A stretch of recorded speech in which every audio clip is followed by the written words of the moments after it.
KCT exam 2 subject ಬರ್ಕೊಂಬಂದಿರ್ತೀರ. So ಏನಂದರೆ ನಿಮ್ಮ OMR ಶೀಟ್ ನಿಮ್ಗೆ ನೋಡೋ ಅಂತ ಇದಿರುತ್ತೆ. ಸೊ ಏನಂದರೆ ನಿಮ್ಮದು ರಿಜಿಸ್ಟ್ರೇಷನ್ ಸಂಖ್ಯೆ ಕರೆಕ್ಟಾಗಿ ಬರ್ದಿರೋ ಇಲ್ಲೋ, ಕರೆಕ್ಟಾಗಿ ಫಿಲ್ ಮಾಡಿರೋ ಇಲ್ಲೋ ಅಂತ ನಿಮ್ಗೆ ಡೌಟ್ ಇರುತ್ತೆ. ಸೊ ನಮ್ಮ OMR ಶೀಟ್ನ ನಾವು ಎಲ್ಲಿ ನೋಡ್ಬೋದು ಮುಂದೆ ಅಂತ ಕೇಳಿದರೆ, ಸೊ KE ಅವರೇ ಒಂದು ಲಿಂಕ್ ಬಿಟ್ಟಿದ್ದಾರೆ. ಅದ್ರ ಮೂಲಕನೇ ನೀವು ನಿಮ್ಮ OMR ಶೀಟ್ನ ನೋಡ್ಬೋದು.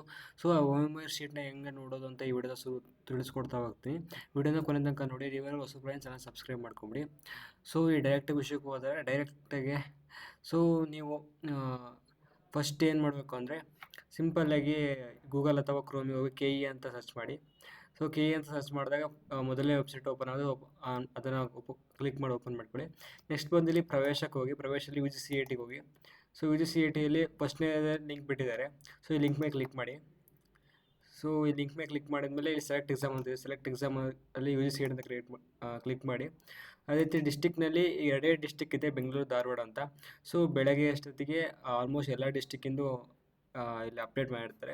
ಸೊ ನಿಮ್ಮ ಡಿಸ್ಟ್ರಿಕ್ಟ್ನ ಕ್ಲಿಕ್ ಮಾಡಿಕೊಂಡು ಯಾವ ಸಬ್ಜೆಕ್ಟ್ ನೀವು OMR ಶೀಟ್ನ ನೋಡಬೇಕು ಅಂತ ಅದೀರೋ ಆ ಸಬ್ಜೆಕ್ಟ್ನ ಇಲ್ಲಿ ಟೈಪ್ ಮಾಡಿ ಡಿಸ್ಪ್ಲೇ ಅಂತ ಹಾಕಿದರೆ ಅಲ್ಲಿರೋವಂಥ ಎಲ್ಲ ನೀವು ಯಾವ್ಯಾವ ಇದರಲ್ಲಿ ಕಾಲೇಜಲ್ಲಿ ಅಥವಾ ಸ್ಕೂಲಲ್ಲಿ ಬರೆದಿರ್ತೀರೋ ಆ ಕಾಲೇಜಲ್ಲಿ ಅಲ್ಲಿ ಡಿಸ್ಪ್ಲೇ ಆಗುತ್ತೆ. ಅದ್ರ ಮೇಲೆ ಮತ್ತೆ ಕ್ಲಿಕ್ ಮಾಡಿದ್ರೆ ನಿಮ್ಮ OMR ಶೀಟ್ ಬಂದೋಗುತ್ತೆ. ನಿಮ್ಮ ರಿಜಿಸ್ಟ್ರೇಷನ್ ನಂಬರ್ನ ನೀವು ನೆನಪಿದ್ರೆ ನೀವು ನೋಡ್ಕೋಬೋದು. ಸೊ ಈ ಥರ ನೀವು ಚೆಕ್ ಮಾಡ್ಕೋಬೋದು ನಿಮ್ಮ OMR ಶೀಟ. ಸೊ ಇಷ್ಟ ಆಗಿತ್ತು ಇವತ್ತಿನ ವಿಡಿಯೋ. ನೆಕ್ಸ್ಟ್ ವಿಡಿಯೋ ಸಿಗೋಣ. ಬಾಯ್.